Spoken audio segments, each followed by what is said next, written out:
BJP और कांग्रेस उम्मीदवार दाखिल करेंगे अपना पर्चा। बता दें, बीजेपी से माया नारोलिया, बंशी लाल गुर्जर के नाम, एल मुरुगन और उमेश महाराज भरेंगे नामांकन। कांग्रेस से अशोक सिंह नामांकन भरने वाले हैं। साथ ही साथ बड़े नेताओं के साथ सभी प्रत्याशी विधानसभा पहुंचेंगे। बड़ी जानकारी इस वक्त आपको दे रहे हैं। राज्यसभा का संग्राम अब शुरू हो चुका है। नामांकन दाखिल करना है, नामों का ऐलान किया गया।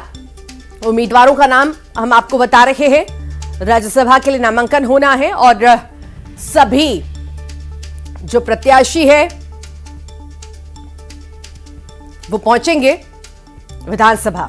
नेताओं के साथ, बड़े नेताओं के साथ प्रत्याशी विधानसभा पहुंचेंगे, अपना नामांकन दाखिल करेंगे। राज्यसभा के लिए नामांकन की प्रक्रिया अब शुरू होने जा रही है और कांग्रेस और बीजेपी से दोनों से ही जो प्रत्याशी हैं वो नामांकन दाखिल करेंगे। विधानसभा पहुंचेंगे बड़े नेताओं के साथ, दिग्गजों के साथ उनकी मौजूदगी रहेगी। उनकी मौजूदगी में ये नामांकन दाखिल किया जाएगा। राज्यसभा का संग्राम अब शुरू हो चुका है और ये संग्राम शुरू होने के साथ ही नामांकन दाखिल होने की प्रक्रिया भी अब शुरू होने जा रही है। और इस प्रक्रिया में नामांकन दाखिल करने के लिए ये तमाम वो बड़े नाम जो शामिल होने के लिए पहुंचेंगे, उनके साथ दिग्गज भी शामिल होंगे।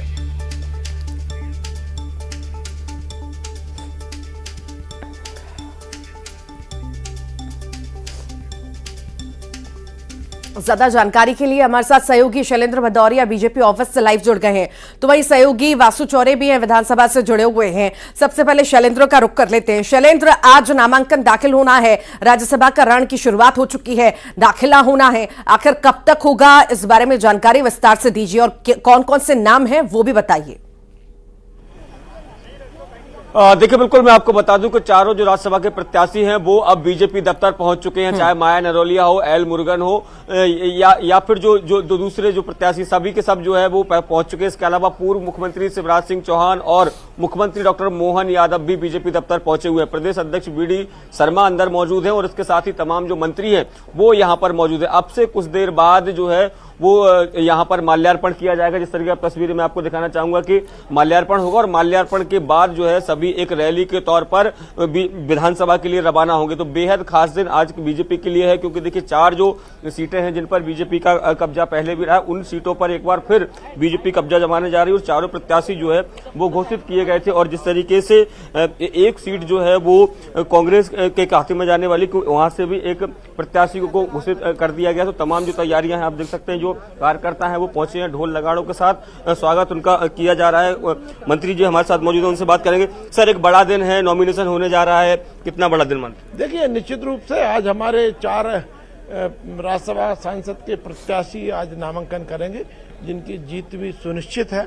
उसमें यदि जमीनी कार्यकर्ता बंसीलाल जी गुर्जर, माया नरोलिया जी जैसे जमीनी कार्यकर्ता जिन्हें दीर्घकाल से भारतीय जनता पार्टी के संगठन का अनुभव है और बहुत योग्य और क्षमतावान कार्यकर्ता हैं, तो उनका चयन हुआ है। दूसरी ओर आदरणीय उमेश नाथ जी जैसे संत महात्मा जो सार्वजनिक जीवन में लंबे समय से काम कर रहे हैं, तो उनकी तपस्या का भी लाभ प्रदेश को और देश को मिले, ऐसा मैं समझता हूँ। और हमारे चौथे प्रत्याशी केंद्रीय मंत्री हैं मुरुगन जी, तो निश्चित रूप से जहाँ पर भारतीय जनता पार्टी अभी अपना विस्तार कर रही है, ऐसी जगह के यदि कार्यकर्ता को मध्य प्रदेश से मौका दिया गया तो ये भी हमारे लिए प्रसन्नता का विषय है। तो देखिए, जो मंत्री जी वो साफ तौर पर कह रहे हैं कि सभी वर्गों का ध्यान रखा गया और खासकर एल मुरुगन जो तमिलनाडु से आते हैं, दक्षिण में बीजेपी अपनी पैठ बनाने के लिए वहां के कार्यकर्ता को मध्य प्रदेश से राज्यसभा भेजने का काम कर रही है। बताता है किस तरीके से हर जो परिस्थिति है उसका बीजेपी ने जो है ध्यान रखा है। माया नरोलिया जो है ओबीसी वर्ग से आती है, उनको महिलाओं को प्रतिनिधित्व दिया। इसके अलावा बात करें तो उमेश नाथ महाराज जो वाल्मीकि समाज से आते हैं और वाल्मीकि समाज के राष्ट्रीय संत के तौर पर जाने जाते हैं, तो अपनी सनातन को ध्यान में रखते हुए उनको मैदान में उतारा है। किसान नेता के तौर पर बंसीलाल गुर्जर की पहचान है, उनको मैदान में उतारा है। तो ये तमाम जो प्रत्याशी जो चयन किया गया है वो काफी सोच समझ के किया गया है। सोशल इंजीनियरिंग का पूरा ध्यान जो है इस पूरे प्रत्याशी चयन में रखा गया है। जी ठीक, लगातार बने रहिएगा शैलेंद्र, आपके पास लौटेंगे। वासु भी लगातार हमारे साथ जुड़े हुए हैं। वासु, लगभग तय माना जा रहा है कि निर्विरोध यह चुनाव होगा, चूंकि 5 सीटों पर होना है, 4 पर बीजेपी ने अपने उम्मीदवार उतार दिए, साथ ही साथ कांग्रेस ने एक।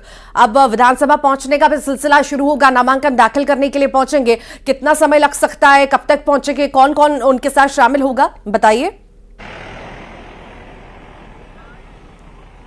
निश्चित तौर पर देखिए, मध्य प्रदेश में अगर आप सीटों को गणित देखते हैं, 230 विधानसभा की सीटें हैं, 163 बीजेपी जीती, 66 सीटों पर कांग्रेस को जीत मिली और उसी अनुपात के हिसाब से नामांकन जो है राज्यसभा सीटों के लिए किया गया है और किसी ने भी कोई अतिरिक्त प्रत्याशी नहीं उतारा है, ना ही बीजेपी की ओर से ना ही कांग्रेस की ओर से। 4 प्रत्याशी, 4 सीटें बीजेपी को मिलने वाली हैं, तो 4 सीटों के लिए उन्होंने वहां पर प्रत्याशी उतार दिए हैं। वहीं एक प्रत्याशी कांग्रेस ने उतारा है, अशोक सिंह का नाम कांग्रेस ने आगे बढ़ाया, ग्वालियर चंबल से आते हैं, लगातार पार्टी के लिए संघर्ष किया है, 4 बार लोकसभा का चुनाव जो है अशोक सिंह लड़ चुके हैं और ये बताया जा रहा है कि जो मध्य प्रदेश कांग्रेस है मध्य प्रदेश कांग्रेस ने जो अपील की एआईसीसी से और मध्य प्रदेश कांग्रेस की मंशा अनुसार जो प्रत्याशी हैं वो दिए गए हैं कांग्रेस से, और कांग्रेस की कोशिश थी कि किसी भी तरीके से प्रत्याशी जब उतारे जाएं तो वहां पे कोई गुटबाजी जैसी स्थिति ना बने और सबकी एक राय निकल कर आए, और उसी के तहत ये जो प्रत्याशी घोषित करने का काम है वो किया गया है। 11:30 बजे कांग्रेस के प्रत्याशी आएंगे यहाँ पर नामांकन जमा करने के लिए। उनके साथ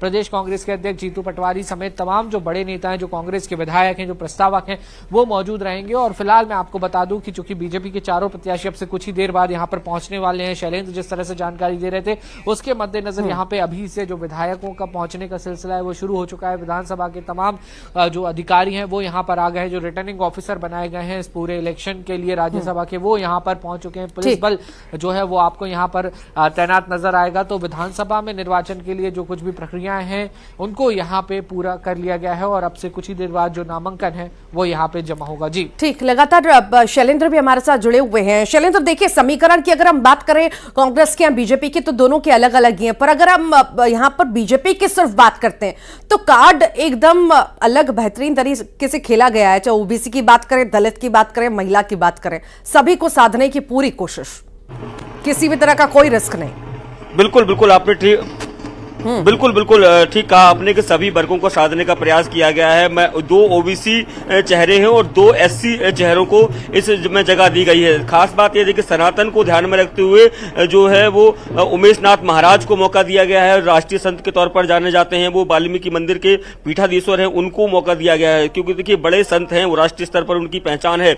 दूसरी अगर माया नरोलिया की बात करते हैं तो जाट समुदाय से आती हैं, महिला हैं और साथ में महिला मोर्चे की वो प्रदेश अध्यक्ष के तौर पर काम कर रही हैं अभी वर्तमान में। अगर बंसीलाल गुर्जर की बात करूं तो बड़े किसान नेता हैं, लंबे समय से किसानों के लिए काम करते रहे हैं, राष्ट्रीय उपाध्यक्ष भी रहे हैं किसान मोर्चा में, प्रदेश में महामंत्री भी रहे हैं, संगठन के बेहद करीबी माने जाते हैं। तो सभी वर्गों को साधने का जो प्रयास है वो किया गया। देखिए अभी आप तस्वीरों में आप सीधे तौर पर जिस तरीके से देख पा रहे हो तमाम जो मंत्री हैं, मुख्यमंत्री हैं और 4 प्रत्याशी हैं वो यहाँ पहुंचे हुए। श्यामा प्रसाद मुखर्जी और जो बीजेपी के अन्य पुरुष हैं उनकी प्रतिमा पर माल्यार्पण किया जा रहा है और माल्यार्पण करने के बाद सभी लोग एक साथ होकर जो है वो विधानसभा की तरफ कूच करेंगे। देखिए एकजुटता दिखाने का प्रयास जो है वो बीजेपी ने किया है। सभी लोगों को यहाँ बुलाया गया है, तमाम जो दिग्गज मंत्री हैं उन सबको बुलाया गया है। मुख्यमंत्री स्वयं पहुंचे हैं, पूर्व मुख्यमंत्री शिवराज सिंह चौहान भी है, प्रदेश अध्यक्ष वीडी शर्मा भी हैं। तो सभी लोग जब यहाँ माल्यार्पण कर रहे हैं और उसके बाद 4 प्रत्याशियों के साथ रैली के तौर पर वो विधानसभा पहुंचेंगे और वहां अपना नॉमिनेशन फाइल करेंगे। जी वाकई ठीक, आप लगातार नजर बनाए रखिए। अब यहाँ से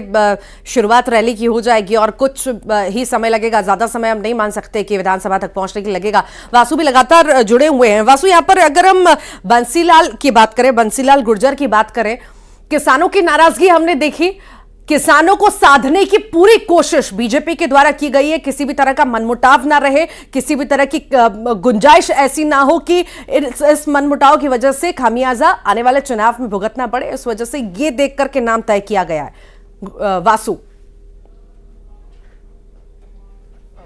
बिल्कुल, देखिए जिस तरह से विधानसभा के परिणाम बीजेपी के पक्ष में आए हैं उससे बीजेपी को काफी स्पेस मिल रहा है। तमाम तरीके के जातीय समीकरणों, क्षेत्रीय समीकरणों या जैसा कि आप जिक्र कर रही थी किसानों की बात करें या अलग अलग वर्गों की बात करें, उनको साधने की और उनको प्रतिनिधित्व देने के लिए बीजेपी के पास पर्याप्त स्पेस है, पर्याप्त सीटें उपलब्ध है। और जिस तरीके से बीजेपी के संगठन की मजबूती है जो पार्टी आलाकमान तय कर देती है उसी लाइन पर तमाम सारे जो नेता हैं वो चलते हुए नजर आते हैं और यही कामयाबी की वजह है। जो किसान आंदोलन एक तरफ चल रहा है, दूसरी दूसरी तरफ आज राज्यसभा के लिए जो नामांकन हो रहा है और वहां पे बंसीलाल गुर्जर जैसे नेता का नाम सामने आता है जो कि किसानों से जुड़े हुए हैं, किसानों के बीच संघर्ष करते रहे, तो बीजेपी का एक पॉजिटिव मैसेज देने का कोशिश और किसानों के बीच में ये बात पहुंचाने की ये पूरी कवायद है कि हम किसानों के हित में है, किसानों को प्रतिनिधित्व देते हैं, किसानों को मौका देते हैं, हमेशा किसानों के पक्ष में काम लौटते करते हो। हैं। आपके पास जो प्रत्याशी हैं वो भी मौजूद हैं जहां पर शैलेंद्र पहुंचे हुए हैं। शैलेंद्र, बात कर रहे थे आप, बात करने की कोशिश कीजिए।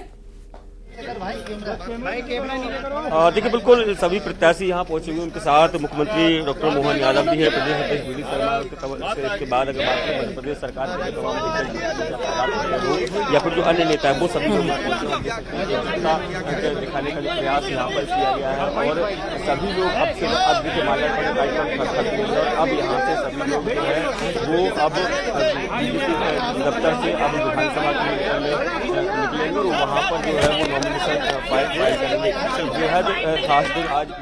तो तस्वीर आप देख रहे हैं बीजेपी ऑफिस से, आपको लाइव तस्वीरें इस वक्त दिखा रहे हैं। दिग्गजों का, तमाम दिग्गजों का यहाँ जमावड़ा, यहाँ पर सब एकजुट हुए हैं। यहाँ से रैली निकाली जाएगी। तस्वीरें आपने देखी, चाहे मुख्यमंत्री हो, चाहे पूर्व मुख्यमंत्री हो, प्रदेश अध्यक्ष हो, सभी की मौजूदगी यहाँ पर है और यहाँ से विधानसभा का रुख ये करेंगे। पहले रैली निकालेंगे, उसके बाद विधानसभा पहुंचेंगे। विधानसभा पे पहुंच करके नामांकन दाखिल किया जाएगा। जो जो प्रत्याशी हैं जिन्हें मैदान में उतारा गया है, जिनका नाम फाइनल किया गया है, वो सभी पहुंचे। इनके साथ ये सभी दिग्गज पहुंचेंगे विधानसभा, नामांकन दाखिल होगा। क्या कुछ कह रहे हैं? माननीय प्रधानमंत्री जी का, माननीय अमित शाह जी का, माननीय राष्ट्रीय अध्यक्ष जेपी नड्डा जी का बहुत हृदय से धन्यवाद और आभार करता हूं कि ऐसे कार्यकर्ताओं को मध्य प्रदेश के राज्यसभा के लिए चुना है जो जमीन से जिन्होंने काम किया है। किसान नेता बंसीलाल गुर्जर, जिन्होंने किसानों के क्षेत्र में और छोटे से बूथ से काम प्रारंभ किया, आज उन्हें राज्यसभा का प्रत्याशी बनाया है। महिला मोर्चे की हमारी प्रदेश की अध्यक्ष जो पंच रही है, सरपंच रही है, नगर पालिका की अध्यक्ष रही है, महिला मोर्चे की प्रदेश की अध्यक्ष है, उन्हें नॉमिनेट किया है। आज वो राज्यसभा के निर्वाचन के लिए पर्चा भरेंगी। तो साथ में ही उमेश नाथ जी महाराज, जिन्होंने दलित समाज के लिए, हमारे अनुसूचित जाति भाई और बहनों के लिए, सामाजिक समरसता के लिए देश के अंदर सामान्य नहीं, जिन्होंने अपने जीवन के पूरे समय को इस काम में लगाया है, ऐसे आदरणीय उमेश नाथ जी महाराज आज भारतीय जनता पार्टी के नेतृत्व ने उन्हें इसके लिए नॉमिनेट किया राज्यसभा के सदस्य के लिए। और एल मुरुगन जी, अनुसूचित जाति के तमिलनाडु के वरिष्ठ नेता, कैबिनेट के मंत्री, आज मध्य प्रदेश ने केंद्रीय नेतृत्व के आशीर्वाद से तमिलनाडु को भी ताकत दी है मध्य प्रदेश से। तो इसलिए माननीय प्रधानमंत्री जी का, माननीय राष्ट्रीय अध्यक्ष जी का, माननीय अमित शाह जी का, पूरे नेतृत्व का हम बहुत बधाई और उन्हें बहुत बहुत धन्यवाद करते हैं कि इस प्रकार के कार्यकर्ताओं को मध्य प्रदेश से अवसर मिला है। अभी नॉमिनेशन भरने के लिए जा रहे हैं। धन्यवाद, धन्यवाद। मुख्यमंत्री जी बचो, आराम से आगे मत जाओ यार, जूम कर लो भाई। हमने अपने आज के निर्वाचन मामले से जा रहा है। हमारे फोन करो तुम्हारा, क्यों नहीं करेगा? बोलो नहीं। हमारे सबके सुपरिचित वाल्मीकि धर्म के पीठाधीश्वर बाल योगी उमेश नाथ जी महाराज साहब, जिनका पूरा जीवन सामाजिक समरसता की होता है और शिप्रा के किनारे बना करके वो दरबार में इस प्रकार से सामाजिक समरसता का काम करते हैं। भारतीय जनता पार्टी का आभार मानता हूँ जिनने सामाजिक समरसता का पार्टी ने दिया है। इसी के साथ साथ एल मुरुगन, हमको मालूम है हमारे अपने पूर्व में भी राज्यसभा सदस्य रहे, भारत सरकार के मंत्री है माननीय एल मुरुगन जी, उनको भी बधाई देना चाहूँगा। मेरे अच्छे मित्र हैं। इस अवसर पर हमारी अपनी माया नारोलिया जी, महिला मोर्चा की प्रदेश के अध्यक्ष और विभिन्न जवाबदारियां अलग अलग निभा चुकी है।